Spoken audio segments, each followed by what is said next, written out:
Olá, gente! Bem-vindos a mais um bate-papo do Petit Jornal, esse encontro semanal entre eu, Daniel Souza, e Tanguy, o Bagdadi, né, onde nós debatemos alguns temas de economia e de política internacional que aconteceram ao longo da semana. Tudo bem, Tanguy? Tudo bem, Daniel. Como vai você? Como estão as coisas? Tudo tranquilo, tudo tranquilo. Hoje eu guardei as minhas pautas para mim, então eu não compartilhei com você antes. Eu quero ver se você interage, se você é bom. Vou fazer vários testes aqui, surpresa, durante o nosso podcast de hoje. Beleza. Só para contextualizar o pessoal que está ouvindo a gente pelo podcast, o Daniel é responsável por fazer a abertura, né? Então, assim, olá, bem-vindos, né, ao bate-papo de hoje e tal. Aquela história toda. Nunca sabe qual é o número do bate-papo. Não sabe, nenhuma vez. Não tem nenhuma noção.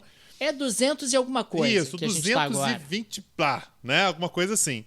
E eu sou responsável pela pauta. Se vocês repararem, sou eu que puxo a pauta. Então eu peço pra ele a pauta. Aí, hoje, ele me mandou uma pauta enigmática. Eu não faço a menor ideia do que é a pauta dele. Qual é a pauta? Aí eu falei, boas notícias e mais notícias. Que pauta é essa, cara? Como assim? Enfim, Daniel, você quer trazer a boa notícia ou a má notícia do Brasil, Daniel? E nos ilumine. Tanguy, eu vou dar a chance de você escolher. Você quer a boa notícia primeiro ou você quer a má notícia? Aliás, boas notícias e más notícias. Eu quero as boas notícias. Vamos começar bem, né, Daniel? Depois a gente vai deprimindo. Começar bem? Isso. Começando bem, eu tenho que fazer aqui uma denúncia, que na semana passada eu falei que existiam alguns sinais de que a economia brasileira estava melhorando. O que você fez? Riu de mim. Falou, não é possível. Não, eu não ri. Eu fiquei surpreso com o fato de haver uma boa notícia. E essa semana saiu o PIB brasileiro do primeiro trimestre e acabou surpreendendo positivamente, um crescimento de 1,2%, se a gente anualizar isso, dá quase 5%.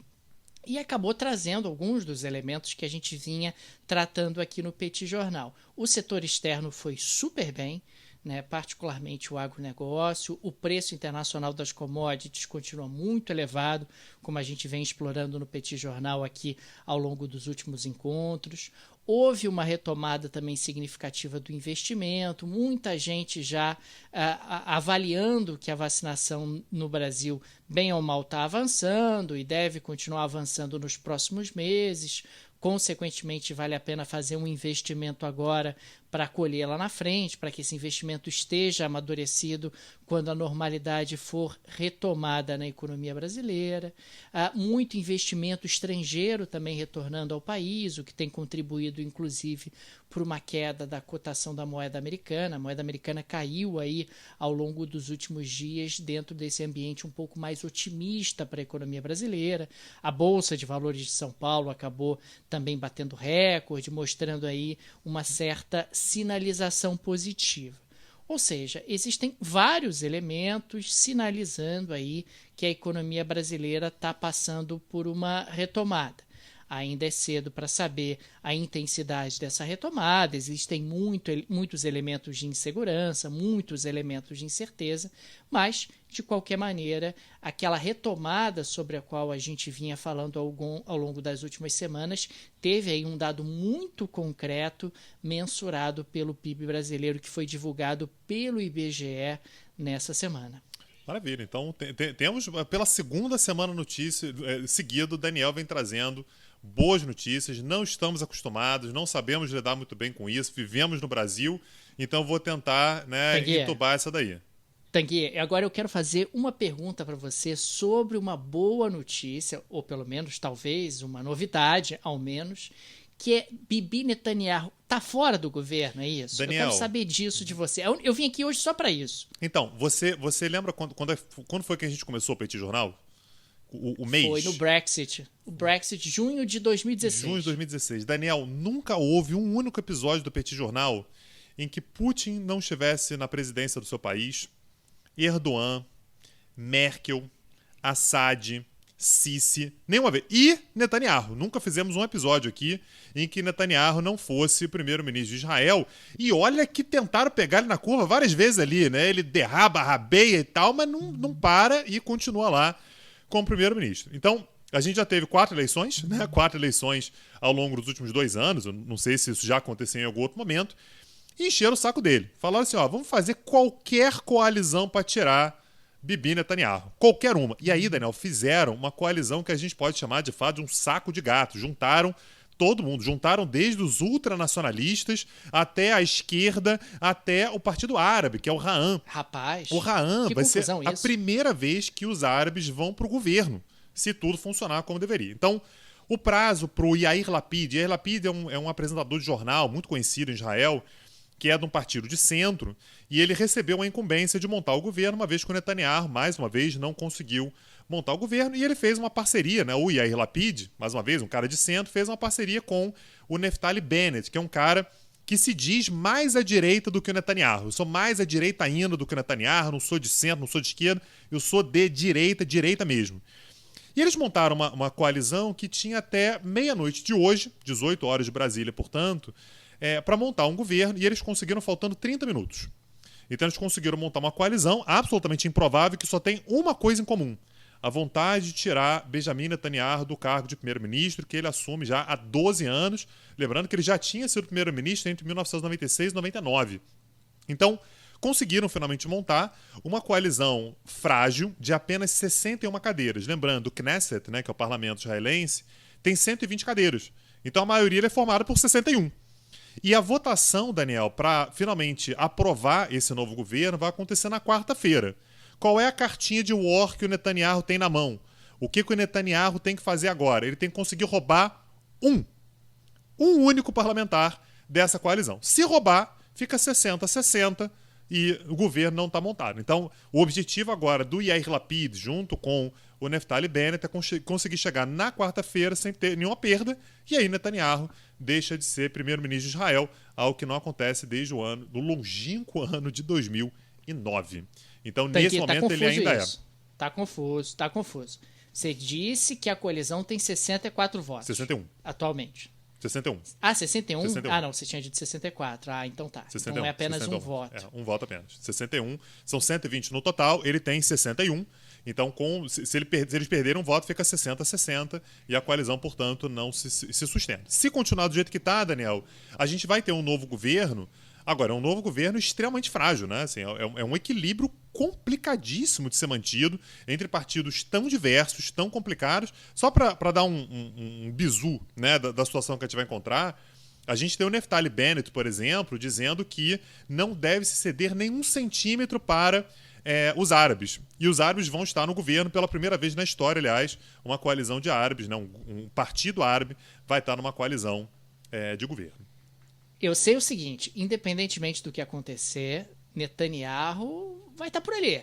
Pode ser como primeiro-ministro, se ele conseguir virar esse voto dentro do Knesset, ou então, Tanguy, se ele cair, ele vai ficar de butuca. Sabe aquela pessoa que fica ali olhando? Ó, vou sentar aqui. O dia que essa colisão aí desandar, eu volto. Daniel, se ele cair, ele vai ter outra preocupação, que é tentar não escapar da prisão, exatamente. Ele vai tentar não ser preso. Eu acho que ele vai ter outra preocupação. Vai ser, a situação não é apenas vou ficar de bizu aqui para tentar ver se de repente eu volto pro cargo de primeiro-ministro. Vai ser tentar não ser preso. Agora, o Netanyahu, Daniel, a gente já aprendeu com o passar dos anos, né? Que ele dá nó em pingo d'água. Não Netanyahu dá nó dele. em pingo d'água. Não aposta contra o Netanyahu, não, porque é complicado. Assim. Ele mostrou nos últimos anos que se tem um cara que consegue reverter qualquer situação, é ele. Então, de fato, ele não é carta do baralho, sem dúvida nenhuma. Daniel, você quer falar logo sobre as mais notícias do Brasil, com a sua pauta lacônica de hoje? Vamos lá. Agora eu acho que é o momento de falar dos elementos de preocupação da economia brasileira num futuro não muito distante. A gente tem vários elementos de preocupação. Um primeiro deles é que a pandemia continua fora de controle. Né? Nós tivemos hoje no Brasil mais de 2.000 mortos, o processo de vacinação está avançando, mas está avançando muito mais lentamente do que poderia ou do que desejaríamos. Isso traz aí elementos de incerteza. A cepa indiana já apareceu no Brasil e existe o risco dela se espalhar. A gente não sabe exatamente qual o impacto disso em termos de vidas, em termos de necessidade de medidas de isolamento, em termos de impactos de atividade econômica. A gente está falando de um Brasil que retornou ao PIB pré-pandemia, mas com um patamar de emprego inferior. Isso é algo muito preocupante. A gente está falando de um Brasil onde o desemprego continua muito elevado, o desalento, que são aquelas pessoas que desistiram de procurar emprego, continua muito elevado. E a gente está falando de um Brasil que sai muito mais desigual do que entrou na pandemia. A gente vem falando sobre isso desde o ano passado, que já era uma expectativa dessa ampliação da desigualdade, porque a pandemia impacta as diferentes pessoas de forma muito diferente. E não foram adotadas aí medidas adequadas, digamos assim, para mitigar esse processo de aprofundamento da desigualdade durante esse período. Além disso, o Brasil tem um outro problema, que é a inflação. A inflação projetada para 2021 já está em 5,5%. A meta de inflação para este ano é de 3,75%. Então, a gente está falando de uma inflação muito acima da meta estabelecida, inclusive, aparentemente, ultrapassando a margem de tolerância da meta de inflação, que vai até 5,25%. Isso vai forçar o Banco Central brasileiro a aumentar sistematicamente juros nas próximas reuniões, o que pode travar esse processo de recuperação da economia brasileira, e é um elemento preocupante, sem dúvida alguma. E para coroar todos esses elementos de incerteza, eu publiquei ontem uma coluna no Petit Jornal, anteontem, uma coluna no Petit Jornal, falando sobre o risco iminente de racionamento de energia elétrica no Brasil. Racionamento no segundo semestre. Estamos falando de reservatórios que estão com níveis inferiores àqueles que nós tivemos no racionamento de 2001. O Brasil continua extremamente dependente da energia gerada pelas nossas hidrelétricas, e se os reservatórios ficam baixos, não tem água para gerar eletricidade. Faltando eletricidade, nós podemos entrar num processo de racionamento. Mesmo com termoelétricas sendo ligadas, que tem um custo muito maior e aí mais inflação, porque vai pressionar a conta dos consumidores, existe o risco de faltar eletricidade, ainda mais se a economia brasileira tiver um processo de recuperação. Nós temos hoje energia eólica e solar, mas muito aquém ainda do que seria necessário também para uma diversificação energética que tornasse o Brasil menos vulnerável a esse tipo de oscilação climática. Os reservatórios estão vazios por causa do fenômeno Laninha no Oceano Pacífico. As águas do Oceano Pacífico ficam mais frias do que o normal. Isso acaba afetando o volume de chuvas, particularmente na bacia do Rio Paraná, porque o Brasil ainda tem essa especificidade. O Brasil precisa de chuva, e precisa de chuva na bacia do Rio Paraná, que envolve ali algumas hidrelétricas, particularmente a hidrelétrica de Itaipu. Então, são vários elementos de preocupação dentro da economia brasileira no horizonte. Então, se por um lado existem boas notícias no que diz respeito ao processo de recuperação, por outro lado, existem muitos elementos de preocupação que a gente tem que continuar monitorando aqui no Petit Jornal. E o que a gente vem falando sempre, né? Tirando a incerteza da própria pandemia, né? Assim, que simplesmente não dá nem para imaginar um planejamento daqui para frente. O que a gente faz, qual é exatamente o caminho, qual é o desafio, de forma muito concreta, nem isso a gente tem, porque a pandemia também ela tem nos surpreendido com frequência, né? Não dá nem para confiar, mas está todo mundo sendo vacinado, mas sabe, sei lá, né? Como é que o ritmo de vacinação vai se dar, novas cepas, né? Eventualmente coisas podem acontecer como tem acontecido de fato ao longo dos do último ano e meio, né? O que é bastante tempo. Eu até falava há pouco da própria cepa indiana, que já está entre nós, e a gente não tem exatamente noção do que vai acontecer em relação a isso. A pandemia é muito imprevisível, ela não acabou, então ela pode trazer efeitos ainda sobre as vidas humanas, obviamente, que são prioridade, mas também efeitos colaterais sobre a economia, que também é relevante, que também afeta a vida das pessoas de maneira muito profunda. Pois é. Daniel, uma coisa absolutamente fora de hora, né? Mas eu não sei se você está sabendo, mas tem Jogos Olímpicos esse ano agora, né? As Olimpíadas de 2020 vão Japão, acontecer. Né? Então, vão acontecer. Eu sei que você é um fã de Jogos Olímpicos, né? Em 2014, o Daniel estava... 2014, não, 2016... Daniel estava em Polvorosa, no Rio de Janeiro, assistiu competição de bola de gude, você foi... cuspe à distância, flexão de braço. Também. Ele foi tudo. Também. Origami, tem uma competição de origami que o Daniel estava enlouquecido assistindo. Enfim, Então, Agora, assisti também o Usain Bolt, 100 metros Bolt. e tal. Isso. Pô, que é o filé mignon ali das Olimpíadas, eu assisti também. Tá? Pô, fui lá pra Marechal Hermes, lá assisti. Aquele de taco? Como é que era o negócio de taco que você assistiu? Esqueci já, cara. Assisti aquele de taco também. O taco na grama, sei lá, não lembro mais. Eu fui assistir absolutamente tudo nas Olimpíadas do Rio de Janeiro em 2016, isso é verdade. Mas agora, a Olimpíada de 2000, que era 2020, né? Virou 2021. Mas continua sendo a Olimpíada de 2020, né? Tóquio 2020. Eu, inclusive, assisti, Tanguy, o encerramento lá no Maracanã. O Shinzo Abe apareceu, vestido de Mario Bros. Foi legal, cara. Isso. Foi legal. A expectativa ali da próxima Olimpíada, que seria em 2020. Pois é. Então, assim, foi adiada, né? Naturalmente, seria ano passado, foi adiada. Então, a abertura vai acontecer no dia 23 de julho, né? Então, daqui a um mês e meio, mais ou menos. E aí, Daniel, a informação que a gente teve, né, a notícia que a gente teve foi que a Coreia do Sul ameaçou boicotar os Jogos Olímpicos. E aí você vai entender por quê. E aí o fato é que o Japão divulgou um mapa sobre a volta da tocha, né, o circuito da tocha olímpica, e no mapinha do Japão aparecia um pontinho. Lá em cima no mapa, Daniel, na hora que eu vi o mapa, eu achei que era sujeira na tela. Era um pontinho imperceptível, né? Mas a Coreia do Sul percebeu. O que é aquilo ali? Aquilo ali é um grupo de ilhazinhas, né, de ilhotas, né, são 2 ilhas um pouquinho maiores, mas são 2 rochedos no mar, em que não mora absolutamente ninguém, que tem, como tradição da região ali, 2 nomes. Tá? Então a Coreia do Sul chama de Dokdo e o Japão chama de Takeshima. Está sob domínio sul-coreano, mas é uma região disputada pelos dois desde o fim da Segunda Guerra Mundial. E aí... Peraí, Tanguy, peraí. Você vai falar de novo de rochedos disputados naquela região do planeta, rochedos que não tem nenhuma importância, que ninguém mora lá, que só tem pedra, que não tem nada, que não tem uma riqueza, mas que eles ficam se estapeando por esses rochedos. Estão magoadíssimos um com o outro, Daniel, você não tá entendendo. Esse tema pra gente, eles estão magoadíssimos um com o outro. Então, aí acompanha a situação. Lá em 2018, teve aqueles jogos de inverno que aconteceu na Coreia do Sul, você lembra? Que aí eles unificaram, inclusive, as delegações da Coreia do Sul e da Coreia do Norte. Espera um pouquinho. Jogos de inverno eu gosto muito de assistir curling, que é o meu esporte preferido nos jogos de inverno. Assisto todos os jogos de curling. Você me constrange profundamente. Vamos voltar pra vaca fria aqui. Curling é bocha no gelo, pra quem... Isso, é bocha no gelo, é maravilhoso. Com a vassourinha e tal, assisto longamente. Pô, eu tinha videogame de curling, você lembra disso? Você lembra dessa história? Daniel, assim, com 30 anos, ele comprou um Nintendo Wii.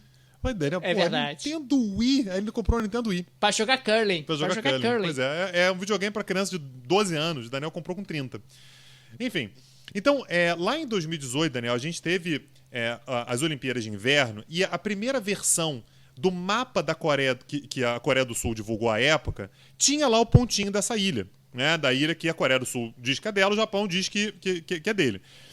E aí o Japão pediu muito educadamente, falou assim, pô, olha só, em nome do espírito olímpico, né? Em nome da união dos povos e tal, você poderia tirar esse diabo desse pontinho daí porque tá me incomodando? E a Coreia do Sul, de forma muito generosa, falou assim, claro, Japão, por que não? E foi lá e apagou. E agora o Japão fez a mesma coisa, colocou também lá o pontinho, só que a Coreia do Sul pediu também educadamente e o Japão disse, vou tirar nada. Essa ilha é minha, você está ocupando porque você tá invadindo uma região, só tem militares ali naquela área, então existe a possibilidade real, Daniel, da Coreia do Sul boicotar os Jogos Olímpicos, o que gera na prática uma instabilidade bastante grande na região, né? A gente está falando sobre uma região que é conturbada, a gente tem o Japão, a gente tem de frente para a Coreia do Norte, né? Então, lembrando, a Coreia do Norte, quando faz teste com míssil, a diversão dela é fazer cuspe à distância por cima do território japonês, é passar por cima ali. Tem um país ali, não sei se você ouviu falar já, China, né? Tá ali pertinho também. A China fica ali também? A China fica ali perto, fica ali pertinho, Ah, tá. Então, de fato, a gente tem um nível de tensão bastante grande envolvendo exatamente os Jogos Olímpicos. Aí, a Coreia do Sul chegou a pedir, inclusive, a intermediação do Comitê Olímpico Internacional. Vamos ver o que o Comitê Olímpico Internacional vai falar. Peraí. Agora, duvido que o Japão vá mudar a sua postura por causa do Comitê Olímpico Internacional. Quer dizer que o Comitê Olímpico Internacional recebeu aquele e-mail da Coreia do Sul dizendo, senhor Comitê Olímpico Internacional. Você viu a pontinha que tem no mapa deles? venho por meio deste pedir para que você interceda ao bobo feio e cara de melão do Japão para que retire esse pontinho do mapa em respeito ao espírito olímpico, assim como eu fiz há 2 anos. Exatamente, isso, pedindo né? reciprocidade. Atenciosamente, Coreia do Sul. Exatamente. Foi exatamente isso. Tá. Foi exatamente isso. Lembrando, Daniel, que a Coreia do Norte já disse que não vai participar dos Jogos Olímpicos. Ninguém deu a mínima, né? Mas a Coreia do Norte já disse que não vai participar por causa da pandemia. Somos responsáveis, não somos negacionistas, não vamos participar. A Coreia do Norte não tem nenhum caso, não é isso? Na Coreia do Norte que não tem nenhum caso. O Japão, nenhum caso. As nenhum pessoas caso, estão né? sendo curadas. Fenômeno. A pessoa lá, encontrar a cura é o corpo do norte-coreano. Então, mas tem que a Coreia do Norte é fechada. Não entra ninguém, não sai ninguém, aí não tem Covid, né? Não tem Covid. Tá certíssimo. É encontrar o modelo correto, né, de saúde pública, né, do país, que é a Coreia do Norte. Daniel, só um último caso, só para a gente fechar, para complementar, inclusive, algo que foi um tema relativamente recorrente na pauta dos nossos bate-papos aqui no ano passado, que foi o Mali. Eu não sei se você lembra, Daniel, eu cheguei a fazer uma coluna sobre isso, e a gente comentou aqui algumas vezes no bate-papo, mas o Mali ele sofreu um golpe de Estado, né, passou por um golpe de Estado em agosto do ano passado, e foi suspenso da União Africana, né, da União dos Estados Africanos. Houve uma intermediação, né, vão fazer eleições, vai haver a retomada de uma certa estabilidade democrática e tal. O Mali foi readmitido em outubro do ano passado e nos últimos dias, na verdade isso foi ontem, o Mali foi suspenso de novo da União Africana porque teve mais um golpe de Estado. Foi a mesma coisa, tá, Daniel? No ano passado, os militares prenderam o presidente e o primeiro-ministro e forçaram os dois a renunciarem. Aconteceu exatamente a mesma coisa. Os militares disseram assim, não tá boa, a transição não está sendo bem feita, não há democracia, os militares estão sendo desrespeitados e o Mali está sendo desrespeitado. Prenderam mais uma vez o presidente e o primeiro-ministro, foram levados mais uma vez para um local desconhecido, forçados a renunciar e, de novo, a União Africana suspendeu o Mali. Então, algo importante para a gente acompanhar, a gente tem falado aqui, né, que é importante olhar mais para a África do que se olha normalmente. E se você tiver curiosidade para saber sobre o Mali, dá uma olhada no mapa, né? O Mali é um país grande, que fica ali logo ao sul do Saara. É um país importantíssimo em termos de terrorismo, né? Então, no norte do Mali ali, há células importantes da Al-Qaeda, e é de onde a França tira o seu urânio. Então, assim, é um país que não é um país qualquer ali na região, é um país importante para a estabilidade da África subsaariana. E é importante destacar, eu queria fazer algumas considerações. A primeira é que o Mali talvez tenha uma das histórias mais ricas do continente africano. O Império Mali enriqueceu durante a Idade Média uma enormidade, tanto que o imperador do Mali é considerado até hoje, um dos imperadores do Mali, como o homem mais rico da história. Isso a gente está falando ali mais ou menos dos anos 1300. O Mali, na prática, intermediava uma série de rotas comerciais importantes através do deserto do Saara. Então, o Mali tem uma história muito relevante, muito interessante, história, inclusive, que levou até um certo fascínio dos franceses, que acabaram incorporando o Mali no seu império colonial, até como forma de proteção ali no sul da Argélia, né, ao sul da Argélia, consideravam que era estratégico esse tipo de proteção. E uma outra observação é a União Africana, que eu acho que, inclusive, é um tema que merece que nós nos debrucemos mais aqui no Petit Jornal, porque quanto mais eu leio sobre a União Africana, mais eu fico impressionado com o nível de organização e de coordenação que a União Africana apresenta. A gente está falando de um grupo de mais de 50 países, extremamente heterogêneos entre si, só que a União Africana funciona, e a União Africana tem atingido, inclusive, objetivos de aprofundamento de integração política, de objetivos de aprofundamento de integração econômica muito impressionante. A União Africana, inclusive, tem aí a meta de, num futuro não muito distante, formar uma zona de livre comércio que engloba a totalidade do território africano. Já existem várias zonas de livre comércio dentro do continente africano, mas essa zona de livre comércio, unindo mais de 50 países do continente africano, é algo extremamente audacioso e vai acontecer, vai efetivamente acontecer, e a União Africana consegue realmente coordenar, e por isso que não é trivial, e daí a minha observação, essa condenação da União Africana em relação à situação no Mali. Só para fazer uma comparação, Daniel, o Paraguai foi suspenso do Mercosul também, ali em 2012.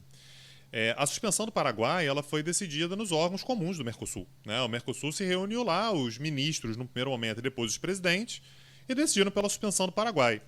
Na União Africana, isso foi feito pelo Conselho de Paz e Segurança da União Africana, que já deu inclusive o recado: se não houver a normalização, poderá haver medidas mais duras. Ou seja, há de fato um nível de coordenação bastante impressionante. Existe um conselho. Quer dizer, existe um conselho. E eu sei que às vezes, quando a gente pensa em integração, a gente pensa muito na União Europeia, né? Me parece óbvio. A União Europeia é um bloco que tem, né, 27 países e 500 milhões de habitantes. O continente africano tem 1 milhão de habitantes. Então, assim, é o dobro da União Europeia. Um bilhão de habitantes. 1 bilhão. Então, 500 milhões na União Europeia, naturalmente, 1 bilhão de habitantes no continente africano. Então, é de fato um continente muito grande, muito heterogêneo e que de fato tem instituições que têm funcionado. O Mali, basta a gente ver, não aliviaram. Foi suspenso ano passado, foi readmitido porque fez uma série de promessas, teve golpe de novo, suspende de novo e vamos ver como é que fica o Mali daqui para frente. Preocupação naturalmente muito grande quando a gente fala sobre a Europa para a França, né? O Mali foi uma colônia francesa, é um espaço de atuação e, sobretudo, que se houver, de fato, uma desestabilização completa do Mali, isso pode levar, inclusive, a um ressurgimento, um renascimento, um fortalecimento, mais uma vez, da Al-Qaeda, o que é, de fato, algo perigoso para o Oriente Médio como um todo, para a Europa como um todo, para o próprio continente africano de uma forma geral. Daniel, vamos deixar aquele nosso agradecimento tradicional? Vamos. Fica aqui o nosso agradecimento aos apoiadores do Petit Jornal, que mantêm o nosso projeto de pé. O Petit Jornal é uma mídia 100% independente, não tem nenhum conglomerado por trás, nenhuma produtora por trás. É mantido exclusivamente pela ajuda de nossos apoiadores, a quem agradecemos enormemente. E fica aqui o convite, se você ainda não é, para você se tornar apoiador do Petit Jornal. Não é isso, Tanguy?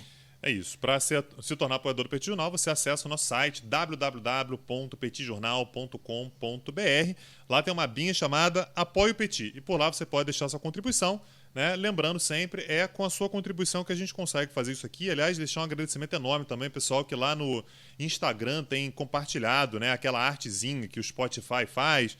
Né? Pessoal, né, tendo orgulho, né, de mostrar que houve o Petit Jornal, normalmente de manhã, seu momento especial e tal. Aquilo pra gente dá uma. Assim, é extremamente prazeroso saber que vocês acompanham a gente e tal. Então, assim, o apoio é fundamental, não apenas a grana, que claro que é importante, né? Ajuda a gente, financia uma série de coisas que a gente precisa aqui para manter o projeto de pé, mas também divulgar, compartilhar, comentar, falar com os outros, mostrar o que a gente está fazendo aqui, porque, de fato, a gente como podcast, aliás, não somente a gente, podcast de uma forma geral, sobrevive, de fato, com as suas recomendações, com seus ouvintes, com boca a boca. É assim que, né, qualquer tipo de projeto como esse consegue sobreviver. E aí, eu queria também deixar aqui, Daniel, o gancho para o nosso outro projeto, também do Petit Jornal, que são os nossos cursos e aulas gratuitas. Tem um monte de aula gratuita já, a gente deu a 10ª aula gratuita algumas semanas atrás. E para você conhecer nossos cursos e aulas gratuitas, você acessa um outro site que é o petcursos.com.br. Tem curso de tudo que você possa imaginar. Tem aula de todos os temas que possam te interessar. Entra lá, porque tem muito conteúdo interessante. E a gente está terminando um curso na semana que vem, Daniel. Qual que é? Conta aí. É o curso sobre Índia. Na semana que vem vai ter a 4ª aula, vai acontecer ao vivo. E nós vamos falar do relacionamento da Índia com os grandes players, né, Tanguy? Porque na última aula, agora de terça-feira, falamos da Índia no seu relacionamento com a periferia. E na última aula, nós vamos falar do relacionamento da Índia com as potências globais e também com o projeto indiano de hegemonia, que ele existe e está a pleno vapor. Isso aí. Mandar um beijo aqui para Clara, que está acompanhando a gente aí, que ajuda a gente de forma, né, brilhante, né, cotidianamente. Um abraço para você, Daniel. Semana que vem estamos aí. Para todo mundo que está ouvindo a gente, abraço. Semana que vem tem mais. Tchau, tchau.